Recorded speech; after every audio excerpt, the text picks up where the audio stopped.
IPv4 header को, for example जैसे कि मैंने आपको एग्जांपल दी कि एक चीज चिपका देते हैं दराज वाले, एक कागज सा लगा देते हैं उस पे, पार्सल पे, जिस पे डिटेल लिखी होती है, तो IPv4 का हेडर भी ऐसा ही होता है जो कि डिवाइडेड होता है इनटू फील्ड्स। ये फील्ड्स आगे डिवाइडेड होती हैं और ये तकरीबन 12 फील्ड्स होती हैं। जो मेन फील्ड्स होती हैं वो 12 होती हैं।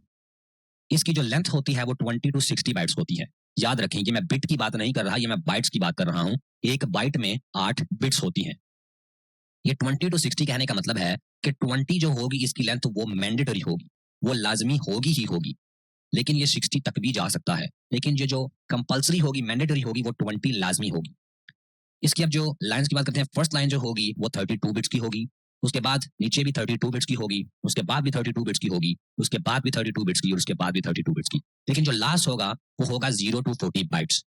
ये जो लास्ट का पूरा सेक्शन होगा वो 0 टू 40 बाइट्स का होगा। अब देखते हैं इसमें होता क्या क्या है। इसमें पहले तो होगा वर्जन, वर्जन नंबर होगा जो कि 4 बिट का होगा। ये 32 बिट है, ये 4 बिट का होगा। उसके बाद जो आएगा वो आएगा हेडर लेंथ, जो कि अगेन 4 बिट का होगा। कितने हो गए? 4 और 4 8।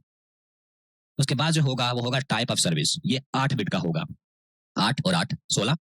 और उसके बाद जो लास्ट में होगा वो होगा टोटल लेंथ, जो कि 16 बिट की होगी। तो टोटल ये कितना हो गया? 4 और 4 8 और 8 16 और 16 32। तो ये 32 बिट्स का होगा। उसके बाद आएगा आइडेंटिफायर जो कि 16 बिट्स का होगा। उसके बाद आएगा फ्लैग जो कि 3 बिट का होगा। और उसके बाद आएगा फ्रेगमेंट ऑफसेट जो कि 13 बिट्स का होगा। तो 16 और 3 19 और 13 32। उसके बाद आएगा टाइम टू लिव जो कि 8 बिट का होगा। उसके बाद आएगा प्रोटोकॉल जो कि 8 बिट का होगा।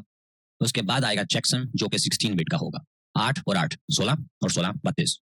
उसके बाद होगा सोर्स एड्रेस 32 बिट का। ये आईपी एड्रेस की बात हो रही है और आप अच्छी तरह जानते हो कि आईपी एड्रेस 32 बिट्स का होता है।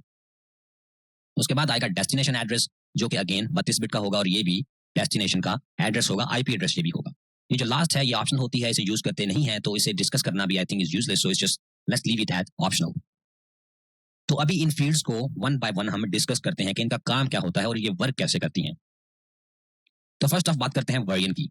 ये जो पहली आपको नजर आ रही है, तो ये होता है version number of IP address. के आईपी एड्रेस जो है ये इसका मतलब आईपी है कौन सा, इसका वर्जन कौन सा है। क्योंकि मैंने आपको बताया है आईपी के डिफरेंट वर्जन हैं, जैसे कि IPv6 और IPv4।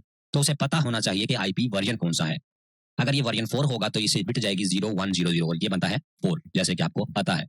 ठीक हो गया, क्योंकि उसे पता होना चाहिए आईपी कौन सा है।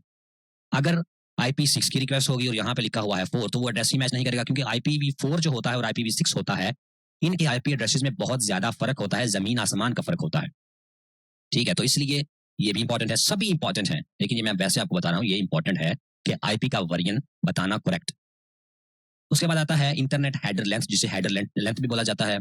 ये एग्जैक्ट लेंथ बताता है हेडर की कि कितनी है। जैसे कि मैंने आपको बताया है हेडर 20 बाइट से लेके 60 बाइट तक का हो सकता है, तो इसका काम होता है बताना कि हेडर की लेंथ कितनी है। ठीक हो गया। तो जैसे कि आपने देखा 4 बिट्स में सिर्फ 15 तक आता है, 20 तक नहीं आता। इसमें होता ऐसे है, ये 4 से मल्टीप्लाई कर देते हैं। फॉर एग्जाम्पल अगर हेडर की लेंथ जो है वो 20 है, तो ये वाली वैल्यू को, ये वैल्यू क्या बनती है? 4 और 1 5, 5 multiplied by 4 is equal to 20, 5 multiplied by 4 equal to 20। तो मतलब इसकी अगर लेंथ 20 है तो इसको ये वैल्यू दी जाएगी, ये जाएगी आगे 0101। उसके बाद आता है टाइप ऑफ सर्विस, कि डेटा को कैसे ट्रीट किया जाए। हर डेटा जो होता है वो डिफरेंट होता है और डिफरेंट प्रोटोकॉल्स का यूज करता है, अलग अलग डेटा। तो इसमें बताया जाता है कि डेटा जो आप भेज रहे हो वो चीज क्या है, हमने उसे ट्रीट क्या करना है। तो ये टाइप ऑफ सर्विस का काम होता है। उसके बाद आता है टोटल लेंथ। ये बताता है कि इंटायर आईपी पैकेट की लेंथ कितनी है, और ये जो होता है ये होता है 16 बिट्स का। लेंथ जो होती है आईपी पैकेट की यूजुअली वो होती है 65,536 बाइट्स। ये आपने याद रखना है, ये बिट्स नहीं, ये बाइट्स की बात हो रही है। इसके बाद आएगा आइडेंटिफायर। जैसे कि आपको पता है इंटरनेट पे जो डेटा होता है वो पैकेट्स के थ्रू ट्रैवल होता है, लेकिन जब वो डेस्टिनेशन पे जाएगा तो कैसे पता लगेगा डेस्टिनेशन को कि कौन सा पैकेट किधर का है, कौन सा पैकेट फर्स्ट आता है, कौन सा सेकंड आता है। तो वो डेटा कैसे रिकंस्ट्रक्ट होगा। तो जो आइडेंटिफायर होता है वो पैकेट्स को आइडेंटिटी प्रोवाइड करता है, ताकि जो बाद में वो डेस्टिनेशन पे जाके रिकंस्ट्रक्ट हो सके प्रॉपरली। उसके बाद जो फ्लैग होता है, ये फ्लैग बेसिकली अगर 1 बिट देगा तो उसका मतलब होगा ये फ्रेगमेंट नहीं हो सकता। जो 0 देगा मतलब कि फ्रेगमेंट हो सकता है। कुछ डेटा होता है वो फ्रेगमेंट नहीं हो सकता, वो बांटा नहीं जा सकता, उसके टुकड़े नहीं किए जा सकते, क्योंकि हर डेटा जो है एक ही तरह ट्रीट नहीं किया जा सकता। तो अगर फ्लैग जो होगा वो 1 बिट देगा, मतलब कि इस डेटा को फ्रेगमेंट नहीं किया जा सकता, फिर राउटर के पास जब जाएगा तो राउटर की भी लिमिटेशन होगी। अगर वो उसे फ्रेगमेंट के बगैर नहीं कर सकता, आगे पहुंचा नहीं सकता, तो मतलब आपने बिट दी है 0, सॉरी 1 आपने बिट दी है कि इसे फ्रेगमेंट नहीं कर रहा, लेकिन राउटर बोल रहा है मैंने फ्रेगमेंट के बगैर आगे नहीं भेजना, तो फिर वो पैकेट को ड्रॉप कर देगा और आपको मैसेज भेजेगा कि आपका जो आपके पैकेट है वो मेरी तरफ से ब्लॉक हो रहे हैं, काइंडली इसका जो साइज है वो थोड़ा करें, इसे फ्रैगमेंट करें। उसके बाद आता है फ्रैगमेंट ऑफसेट। ये एग्जैक्ट पोजीशन बताता है फ्रैगमेंटेशन की, अगर फ्रैगमेंट हुआ है पैकेट तो। आपने आइडेंटिफायर और फ्रैगमेंट ऑफसेट में डिफरेंस रखना है। आइडेंटिफायर जो होता है वो एक बड़े लेवल पे काम करता है। फॉर एग्जांपल, वो जो बड़े पैकेट्स होते हैं फ्रैगमेंट ऑफसेट में, उन पैकेट्स के आगे जो है उन्हें आधा आधा किया जाता है, उन्हें अंदर से बांटा जाता है फ्रैगमेंट ऑफसेट में। तो ये फ्लैग और फ्रैगमेंट ऑफसेट जो होते हैं ये दोनों आपस में कनेक्टेड होते हैं। उसके बाद आता है टीटीएल, जिसका मतलब है टाइम टू लिव। ये बताया जाता है पैकेट को कि कितना अरसा वो जिंदा रह सकता है। फॉर एग्जाम्पल, इसमें डिफाइन कर दिया जाता है कि कितने राउटर्स के बाद इस पैकेट को ड्रॉप कर दो। फॉर एग्जाम्पल, आपने एक पैकेट भेजा है, वो पहले राउटर के पास जाएगा, फिर दूसरे के पास जाएगा, फिर तीसरे के पास जाएगा। क्या पता वो तीसरा राउटर पहले के पास दोबारा भेज दे। तो इसलिए डिफाइन किया जाता है कि पैकेट ने कितने राउटर्स के बाद ड्रॉप हो जाना है। जैसे कि आपने देखा इसकी वैल्यू है 8, और 8 बिट्स हो तो मैक्सिमम कितना बनता है, आप बताएं। 8 बिट्स हो तो मैक्सिमम बनता है 255, और 255 राउटर्स बहुत ज्यादा होते हैं। फॉर एग्जाम्पल, मैं आपको एक एग्जाम्पल देता हूँ, सीएमडी खोलता हूँ और करते हैं राउट को ट्रेस करते हैं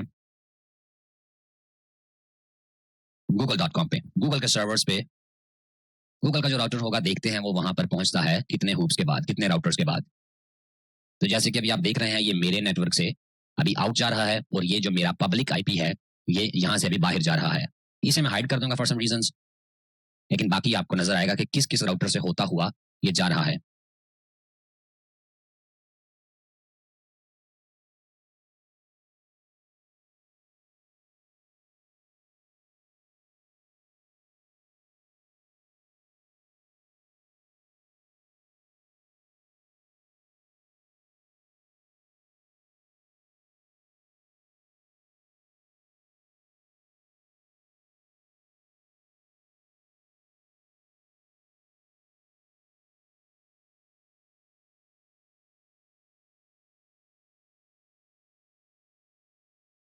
तो ये देखिए, इसने मैक्सिमम नंबर जो सेट किया था वो 30 था, और ये 30 से पहले ही जो है हम google.com पे पहुंच गए हैं।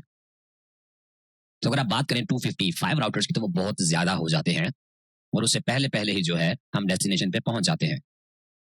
उसके बाद जो आएगा प्रोटोकॉल, कि बताएगा इसमें कि प्रोटोकॉल कौन सा हम यूज कर रहे हैं, हालांकि वो टीसीपी है या यूडीपी है, क्योंकि आपको पता है टीसीपी डिफरेंट है और यूडीपी डिफरेंट है। टीसीपी जो होता है वो कनेक्शन ओरिएंटेड होता है, और यूडीपी जो होता है वो कनेक्शन लेस होता है। टीसीपी यूज होता है ईमेल्स वगैरह में, और यूडीपी की अगर बात करें तो ये लाइव वीडियो कॉल्स वगैरह में इस्तेमाल किया जाता है। तो प्रोटोकॉल का भी यहाँ पे एक इंपॉर्टेंट रोल होता है बताने का कि कौन सा प्रोटोकॉल आप यूज करना चाहते हो।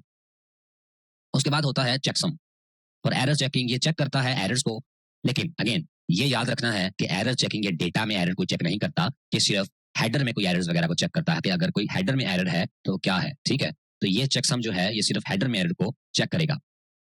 उसके बाद ऑप्शनल जो नॉट यूज्ड है, इसे हम डिस्कस नहीं करेंगे, क्योंकि अगर इसे डिस्कस करेंगे तो अराउंड पूरी क्लासेस पे लग जाएगी, लेकिन ये यूज नहीं होता तो इसलिए हम इसे डिस्कस जो है नहीं